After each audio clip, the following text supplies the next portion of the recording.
Meus irmãos, muita paz.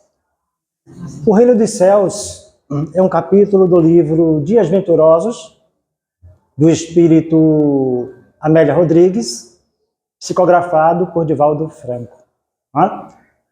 Nós vamos voltar ao tempo do Cristo. Logo após o sermão das bem-aventuranças, que havia levado uma brisa renovadora àquele recanto do mundo, que havia acordado naquele recanto, naquele instante daquele povo, esperanças novas.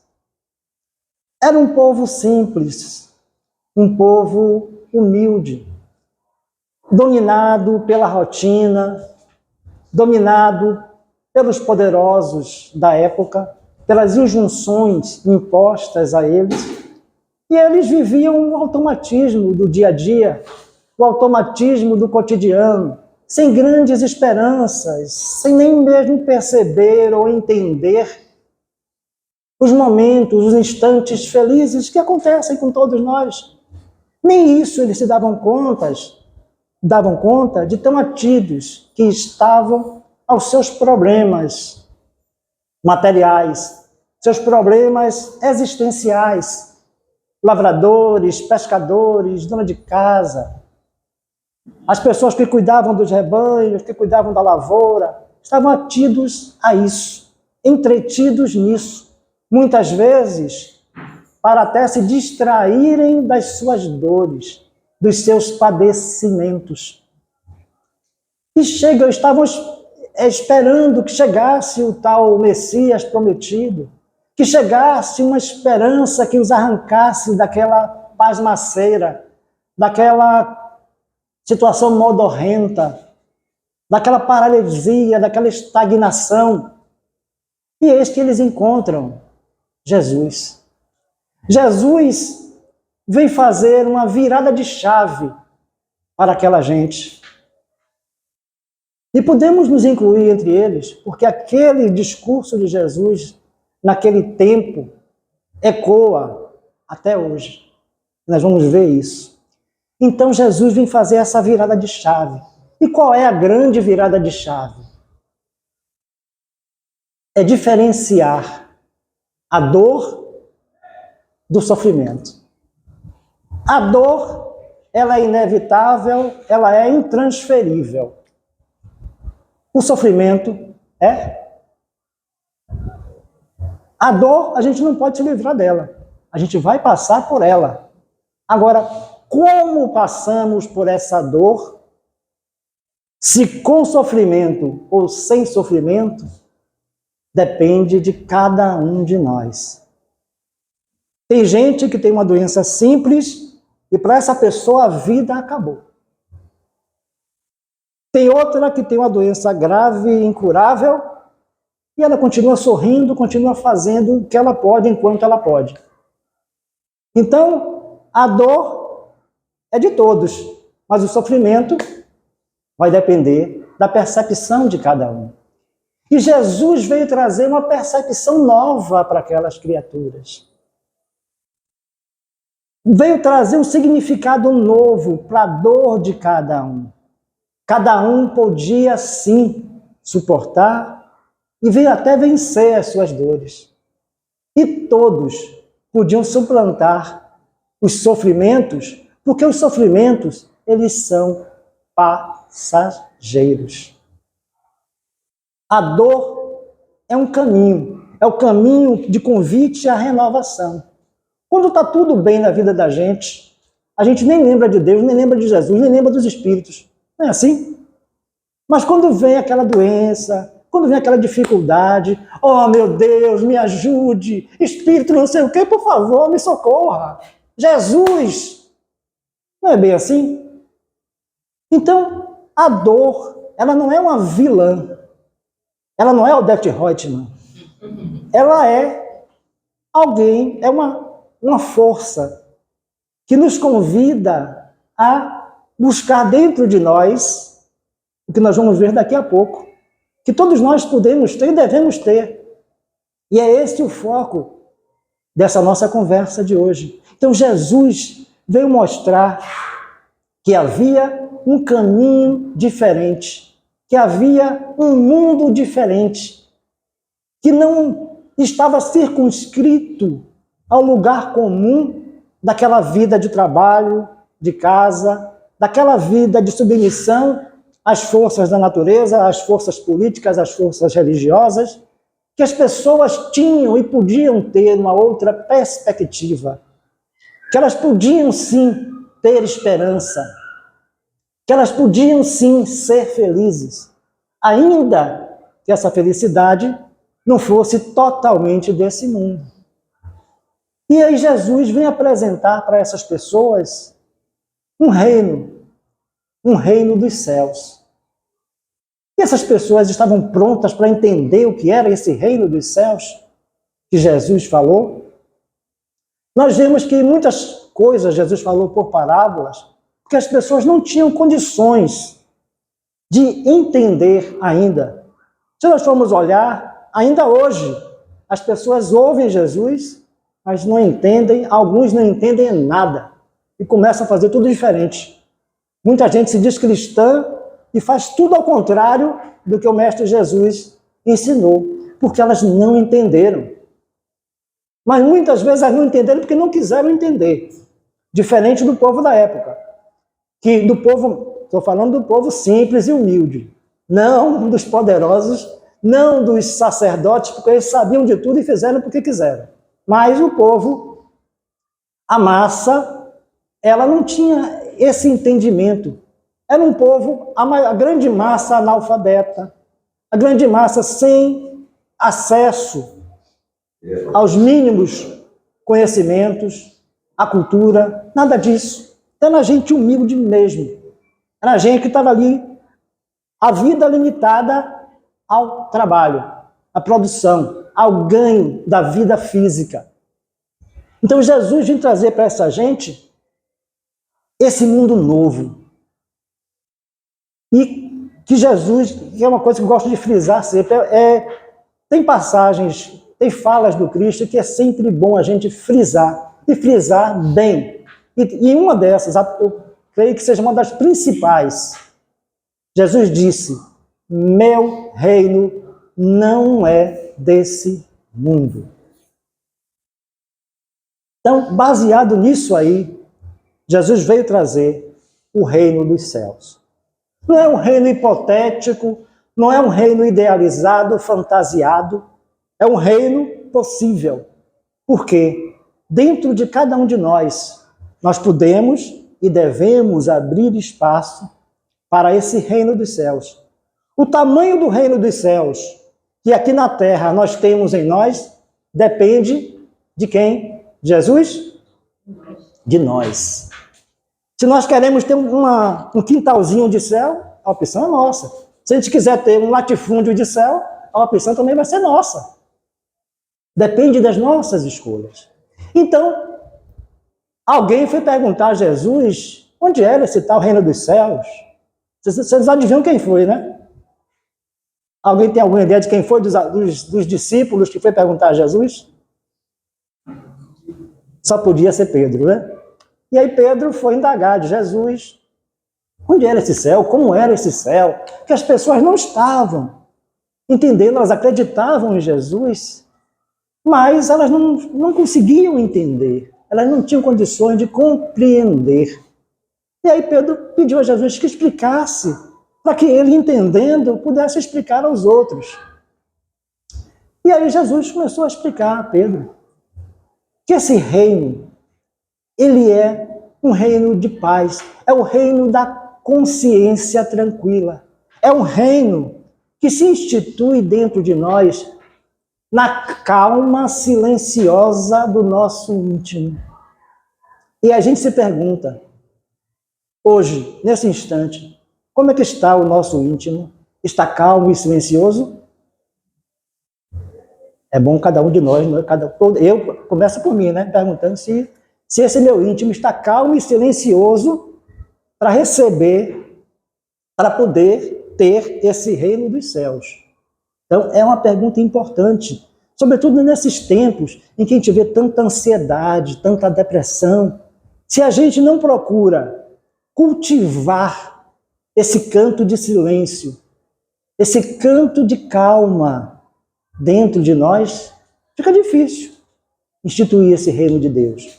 Porque esse reino de Deus está aí para que a gente, estudando Jesus, estudando a doutrina espírita ou qualquer outra doutrina que pregue o bem, que pregue o amor, que pregue a paz, possa trazer para si esse reino dos céus ainda aqui na terra.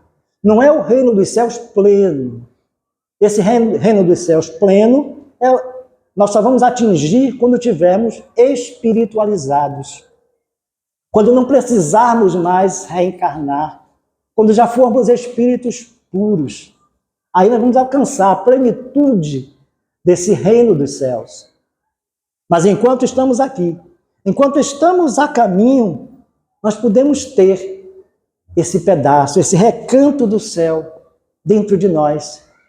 E se nós trabalharmos isso, nós vamos ter menos depressão, vamos ter menos ansiedade, vamos ter menos dificuldade em enfrentar as problemáticas da vida. Aí alguém pode dizer, mas não é fácil. E não é fácil mesmo. Se fosse fácil, todo mundo fazia. Mas cada um precisa, se quer o melhor para si, e se quer levar o melhor para os outros, precisa se exercitar nesse bem. Essa mensagem de Jesus já tem mais de 2025 anos. E o que é que nós, nesse tempo todo, fizemos? O que é que a humanidade fez esse tempo todo? Então, Jesus segue explicando para Pedro como é esse céu. E aí ele fala, observa a florzinha dos espinheiros. Nela tem a mesma essência que está nos seus espinhos. As estrelas, que a gente olha, sente aquela paz, aquele refrigério. Uma estrela, se a gente tivesse a condição de chegar perto dela, a gente ia suportar? Não, porque é muita energia, é calor, é algo que nós não temos como, é como no Sol. O Sol é uma estrela. Nós não temos condições nenhuma de chegar no Sol. Mas de longe, as estrelas são coisas tranquilas, passam paz, passam tranquilidade.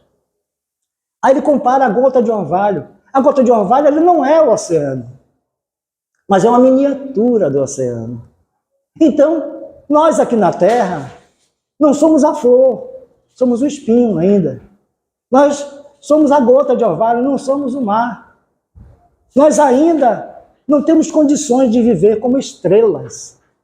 Nós sentimos o que ela transmite para nós aqui à distância. Mas um dia a gente vai poder viver essas coisas. E isso é o reino dos céus.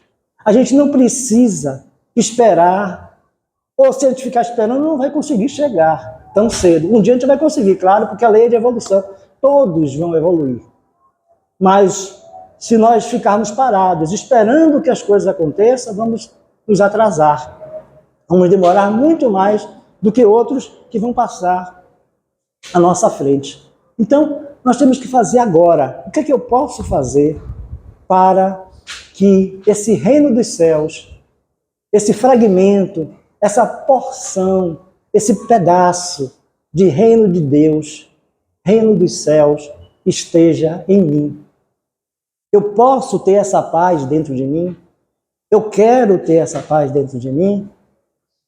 Então eu vou procurar me atormentar menos com os problemas, sejam eles grandes ou pequenos. Até porque não adianta se atormentar. É a diferença da dor e do sofrimento. Se eu enfrento o problema, pode ser o maior problema que for. Se eu enfrento ele e procuro vencê-lo, eu avanço. Mas se eu fico desesperado, oh meu Deus, o que é que eu faço? Vai resolver o quê? Então, vamos buscar aceitar as nossas dores e evitar os sofrimentos. Porque o sofrimento não leva a ninguém a nada. O sofrimento leva à lamentação, à lamúria, à reclamação, à paralisia, a estagnação, porque o sofrimento paralisa.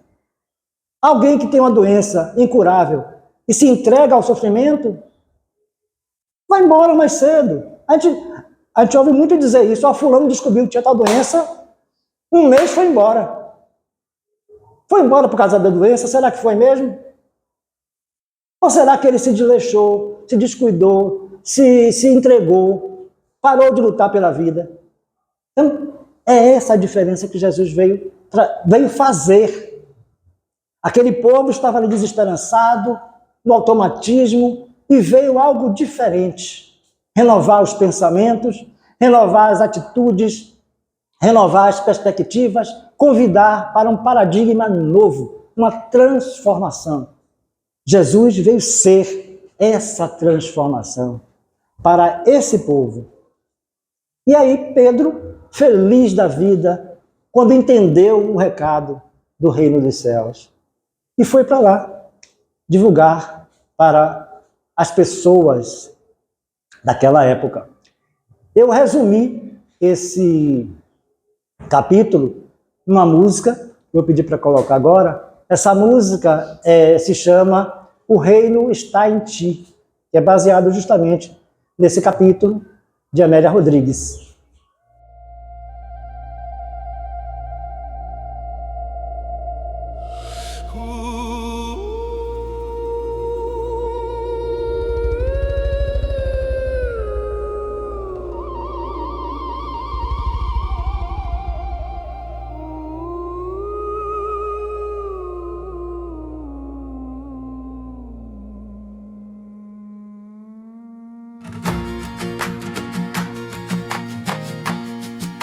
O Divino Mestre chegou.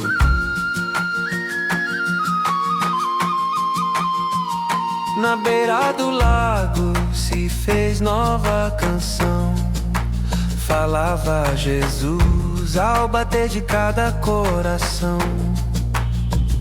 As dores sofridas já não eram iguais. Um sol diferente rebrilhava paz. A boa nova desenhando um novo olhar. Sofredores agora podiam sonhar. O reino está em ti, poema de amor. Na calma da alma, íntima essência de flor. Nada de muralha, nem perecível templo ou passageiro chão. É luz libertadora, céu no coração. Simão perguntou: Senhor, onde será esse reino distante? Quem o encontrará? E o mestre sorrindo: não se busca além. É no dever bem cumprido, é no bem que em si tem. Consciência tranquila é a porta a ser aberta. Alerta, quem planta a esperança já descobriu o sorrir. O reino está em ti, poema de amor. Na calma da alma, íntima essência de flor.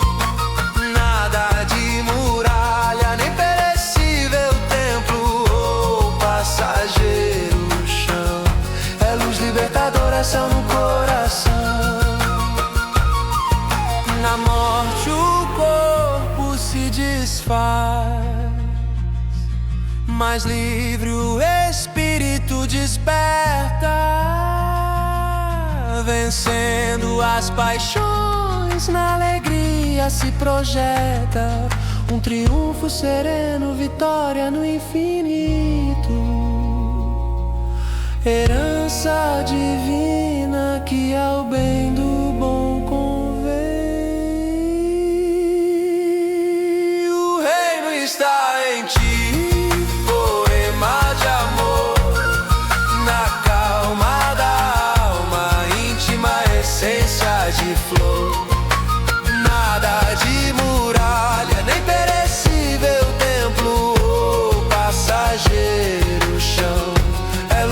libertador é céu no coração. O reino é eterno, começa nele e nela, em mim, em você. Se edifica em cada um de nós. Então, gente, está em cada um de nós. Nós somos os arquitetos, somos os engenheiros para fazer acontecer esse mundo em nós. Aqui na Terra, com os limites que nós lhe damos. O limite da nossa consciência. Se mais purificada, se mais tranquila ou não. Aí vai depender da gente. Mas quando a gente desencarna, a história vai ser outra. Se nós estivermos, obviamente não será nessa encarnação que nós vamos sair daqui já para o reino dos céus.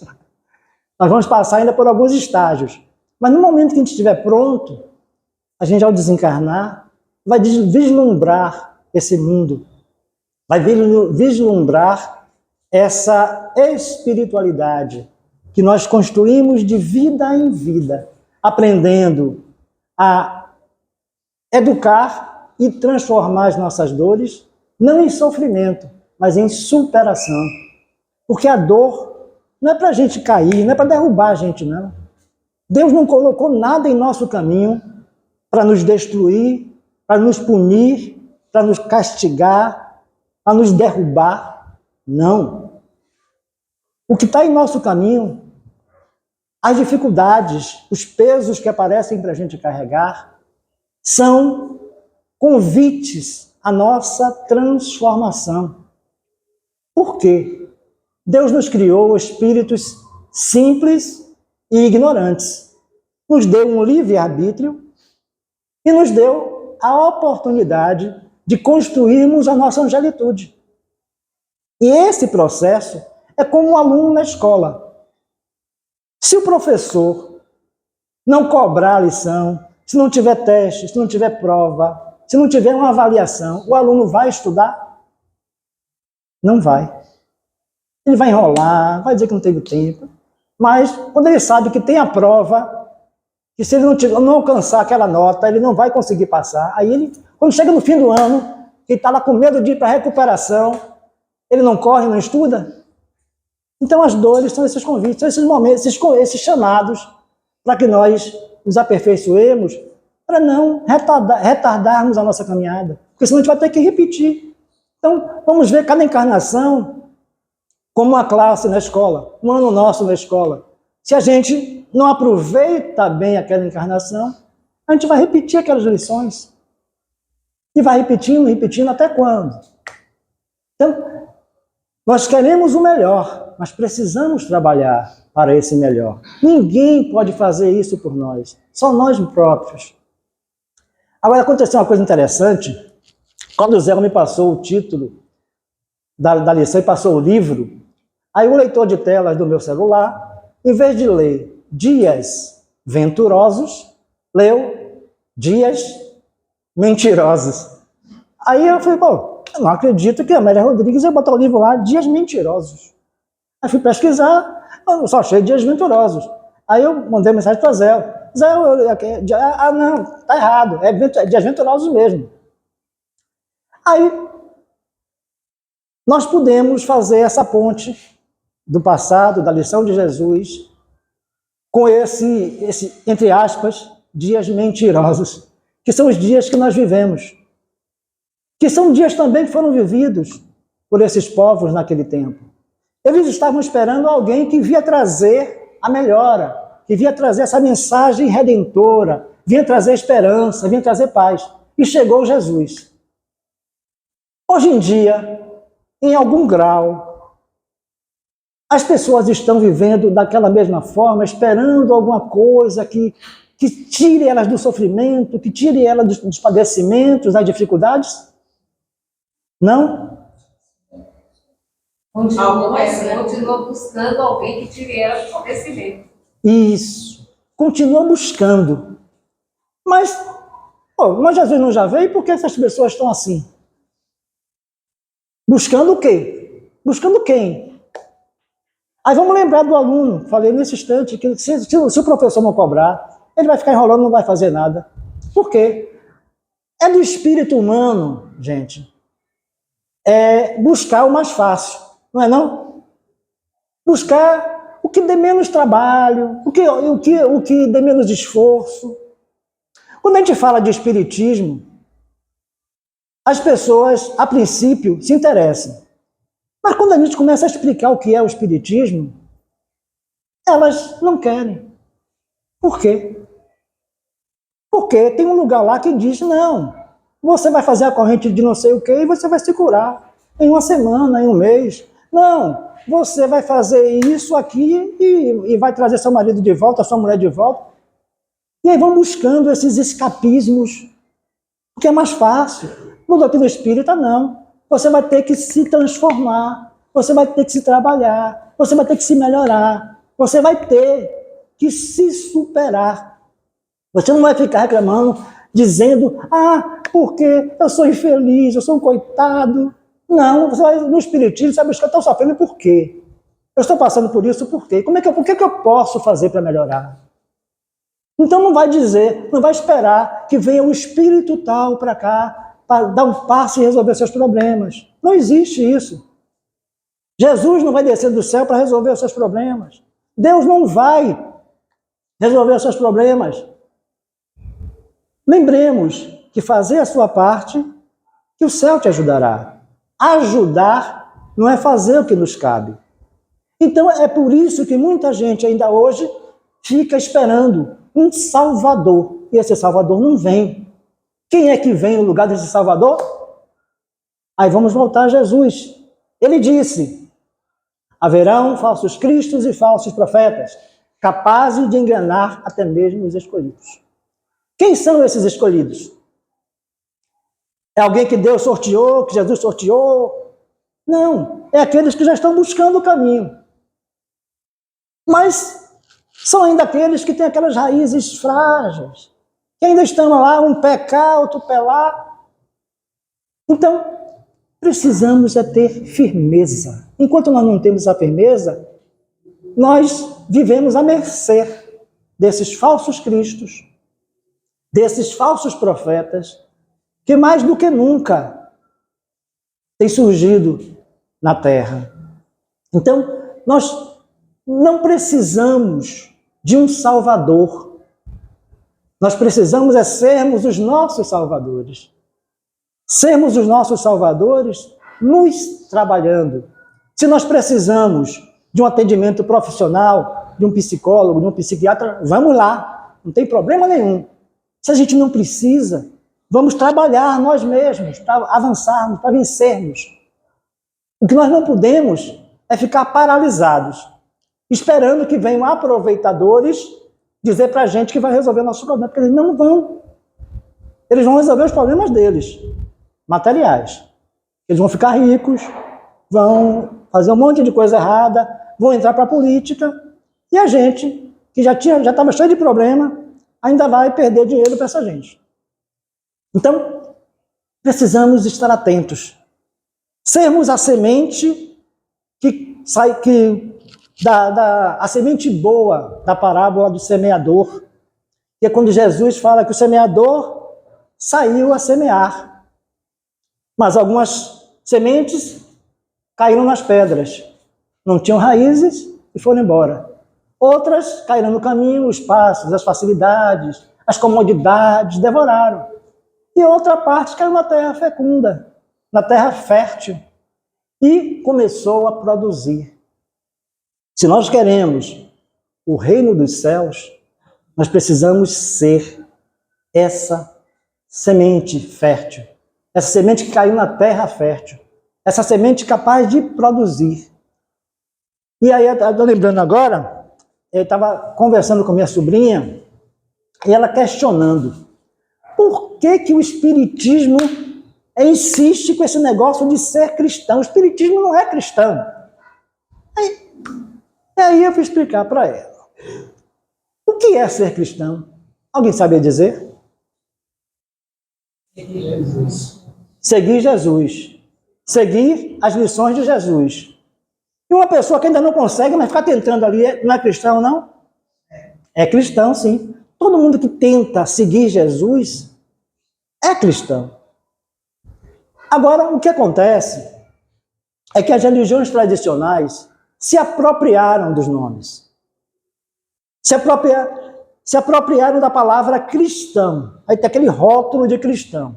Aí usa aquele rótulo, se veste daquele jeito, sai de Bíblia na mão, isso é cristão. O que não faz isso, não é cristão. Então, se for nesse ponto, nesse arquétipo, nesse fenótipo, o espiritismo não é cristão. O espiritismo é cristão no sentido de seguir, de buscar seguir, de buscar entender, compreender e aclarar para os outros a lição do Cristo. Nesse sentido, o espiritismo é cristão, sim. É a mesma coisa em relação à religião, que dizem que o espiritismo não é religião. E realmente, no sentido literal da palavra, no sentido comum da palavra, o espiritismo não é religião. Por quê? Porque o espiritismo não tem uma casta sacerdotal, não segue dogmas, não tem toda aquela ritualística. Então, nesse sentido, ele não é religião. Mas é religião no sentido que faz a ligação do homem com Deus, que faz a ligação do ser físico com o ser espiritual. Então, ele é religião. E além de religião, é filosofia e é ciência. Então, precisamos ter esses entendimentos para nós não ficarmos assim, levados pelo vento, levados por quem quer que seja. E dá trabalho. Dá trabalho. Ser espírita é um compromisso, não com os espíritos, mas com nós próprios, com eu espírito. Não é com o espírito outro, é com eu espírito, porque eu sou espírito.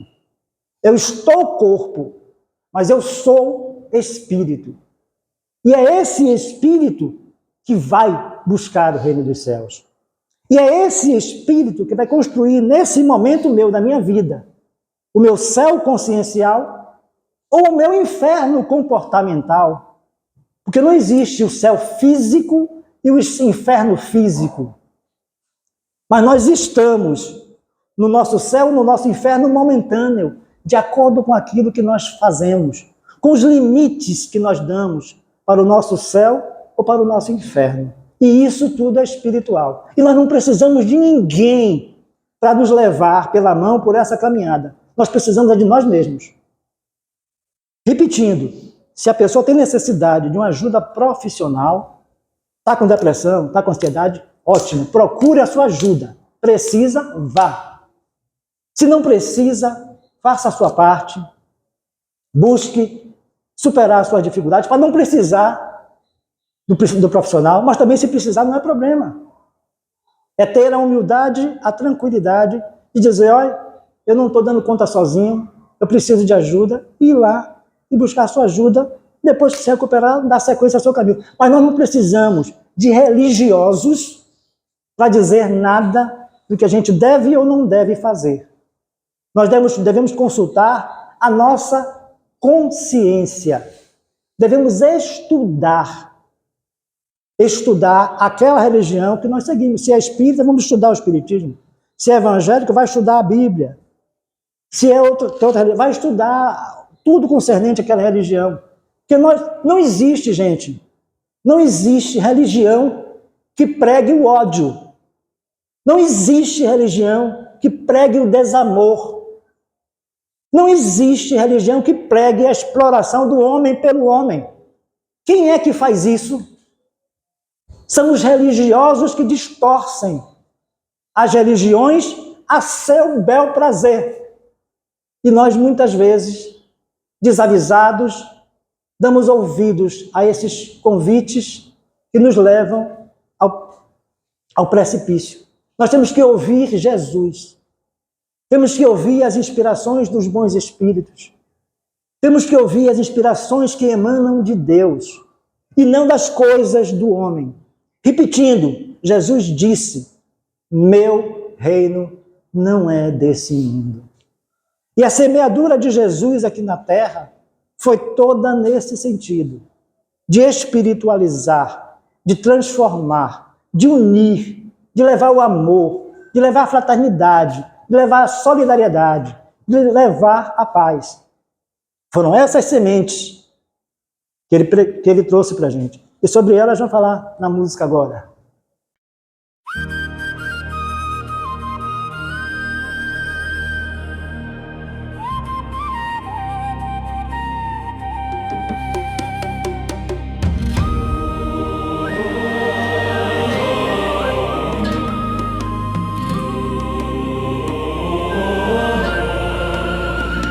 Na parábola do Senhor saiu a semear o semeador, lançou ao tempo o grão da fé de todo amor. O que caiu no chão duro do descuido, descuidado, o desatino levou a se perder. A parte caída dentre pedras frias brotou depressa, com pressa morreu vazia, carente raiz, débil alvor, desabrigado, definha o amor. Mas quem escuta e deixa entrar, floresce com o verbo vivo a semear. Semeia, Senhor, em cada coração, faz de toda alma um campo, recanto em flor, que a tua luz floresça em cada coração, jardim, germinar da paz, do bom de um bem sem fim. Entre espinhos crescem desvairadas ilusões, fantasiosas riquezas, enseguecidas desilusões. Mas quem cultiva o que é da alma persegue o espiritual, caminho do céu, descobre-se no amor que descortina o véu. Nem toda semente se perde, nem sempre é vão tentar a terra boa, a esperança ao esperar. Semeia, Senhor, em cada coração, faz de toda alma um campo, recanto em flor, que a tua luz floresça em cada coração, jardim, germinar da paz, do bom de um bem sem fim. Deixa a luz brilhar, deixa o amor luzir, todo coração é chão a semear. Deixa a fé nascer e crescer, deixa todo bem frutificar. O céu começa no amor por semear. Sementes, cada gesto é grão, cada palavra se faz plantio. Semeadura que o vento leva, o tempo traz amor florescente no terreno da paz.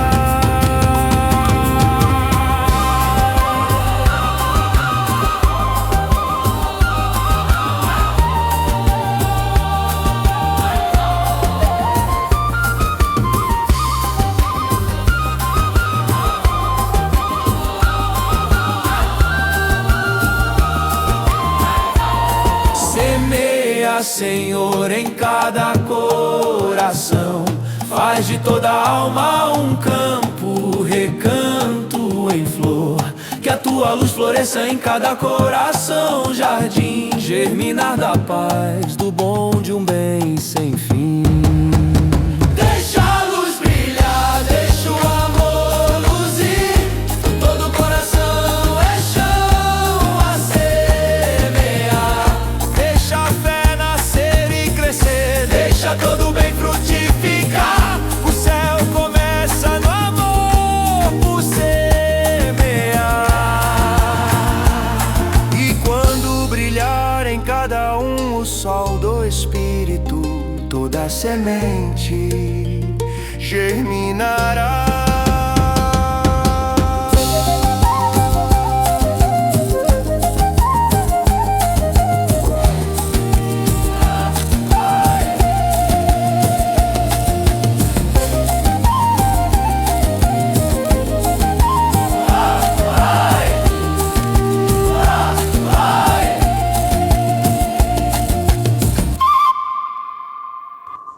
Então, que sejamos essas sementes que florescem, né? Que façamos florescer o bem.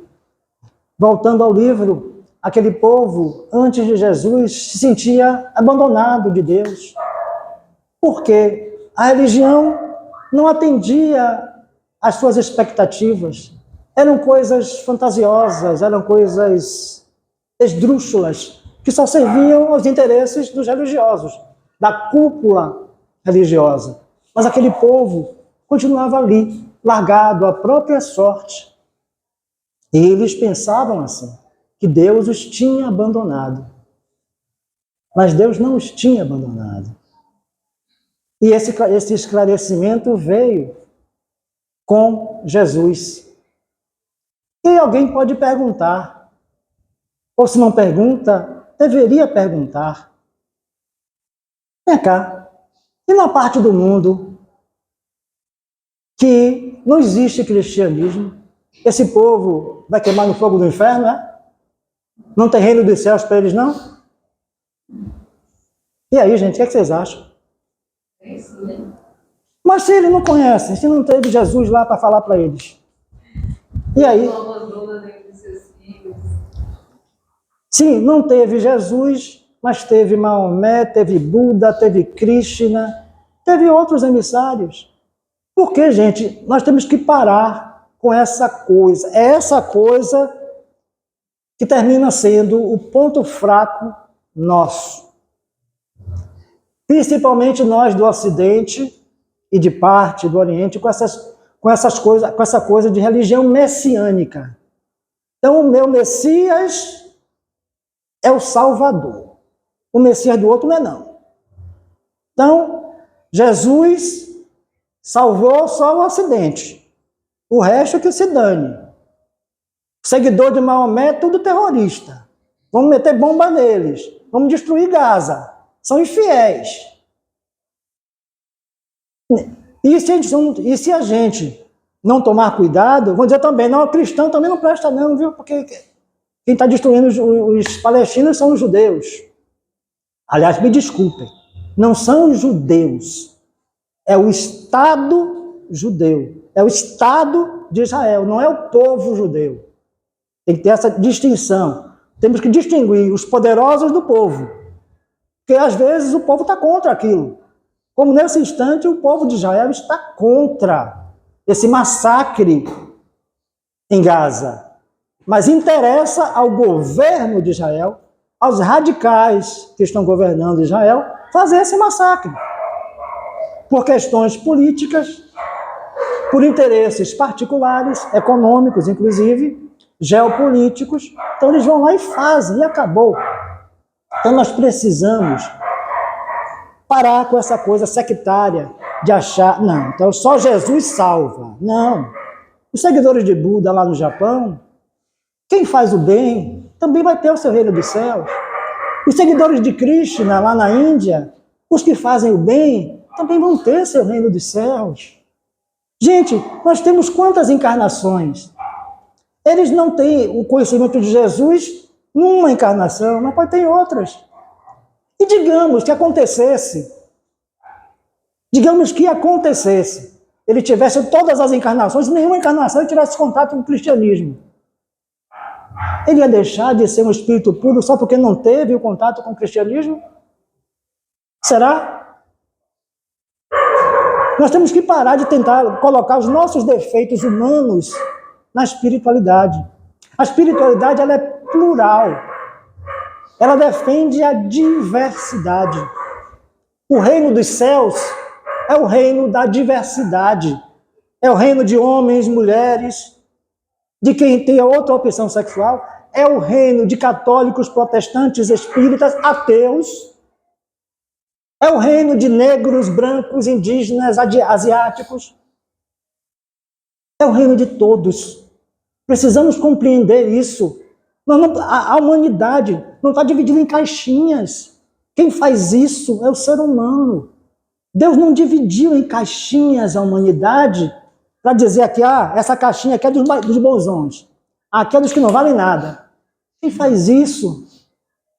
Quem faz isso somos nós, seres humanos.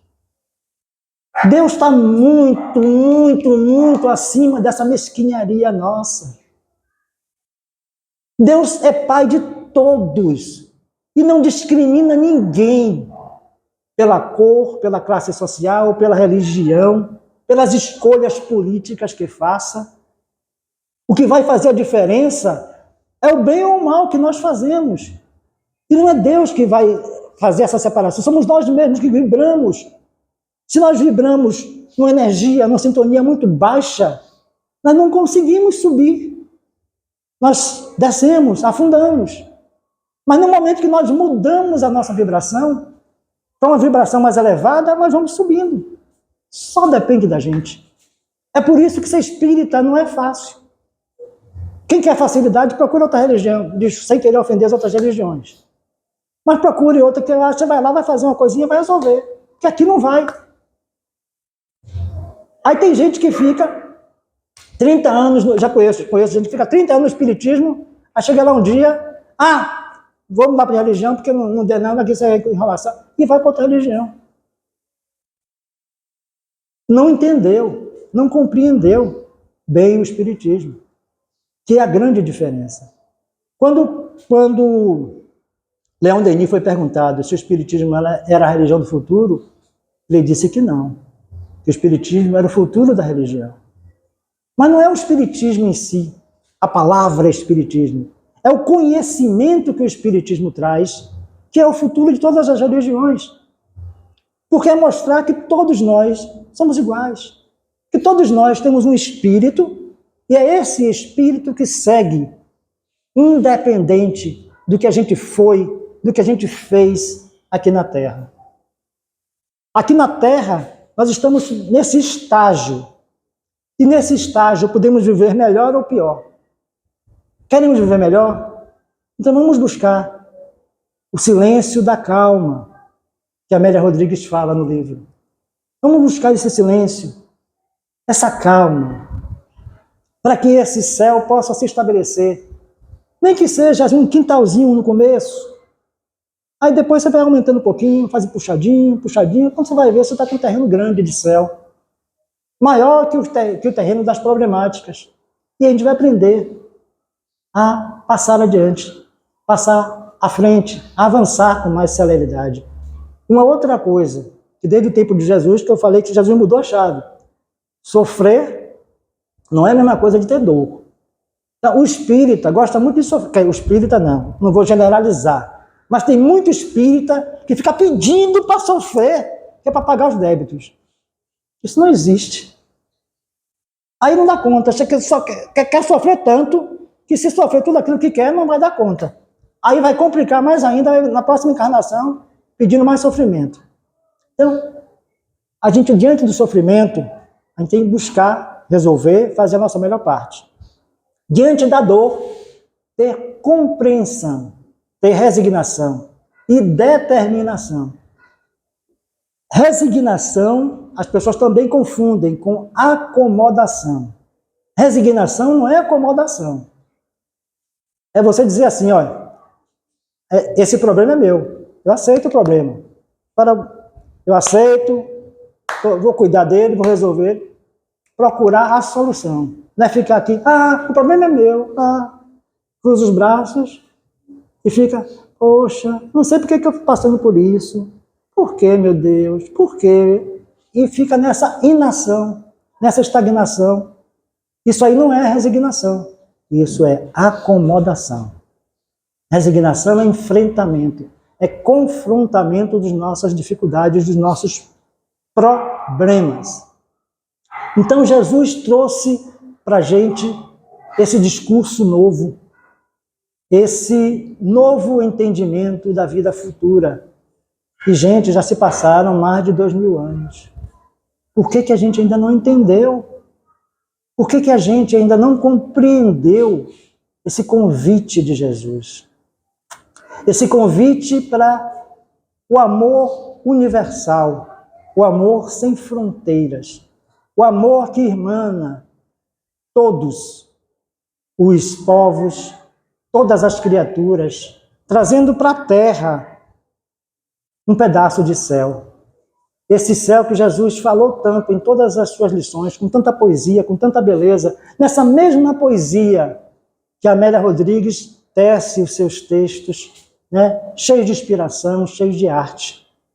E para finalizar, eu trago uma outra música, que é justamente com esse convite de Jesus para essa transformação universalista, fraterna, solidária, irmã.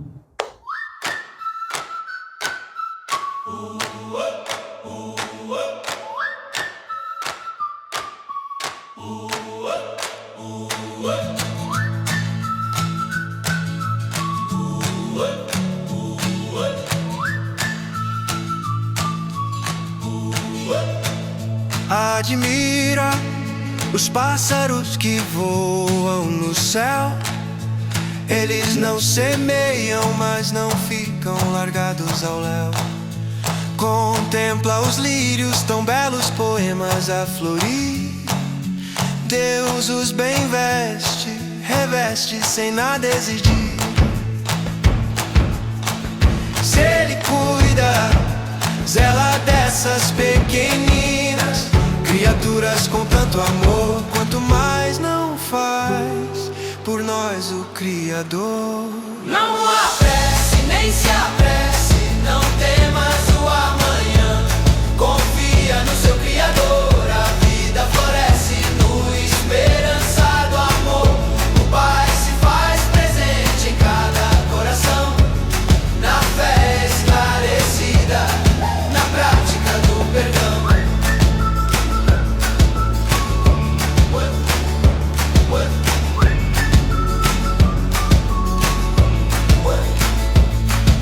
O sermão da montanha, linda canção de luz, palavras eternas do eterno Jesus. Bem-aventurados os que aprenderam a amar, descobrem na humildade seu céu a brilhar. Se a alma desperta, se entrega, aprende a confiar. O fardo faz-se leve, se faz doce caminhar. Não apresse, nem se apresse, não temas o amanhã. Confia no seu Criador, a vida floresce no esperançar do amor. O Pai se faz presente em cada coração, na fé esclarecida, na prática do perdão. Flores e pássaros, sonhos bailam no ar. Inspiradora criação, proativo convite a amar. Caminho de paz, caminhado bem, no viver divino, o melhor da vida nos vem. Não apresse, nem se apresse, não temas o amanhã. Confia no seu Criador, a vida floresce no esperançar do amor. O Pai se faz presente em cada coração, na fé esclarecida, na prática do perdão. Flores no campo, vicejam no amor de Deus. Pássaros cantam e encantam, recadejam o divino que habita em nós.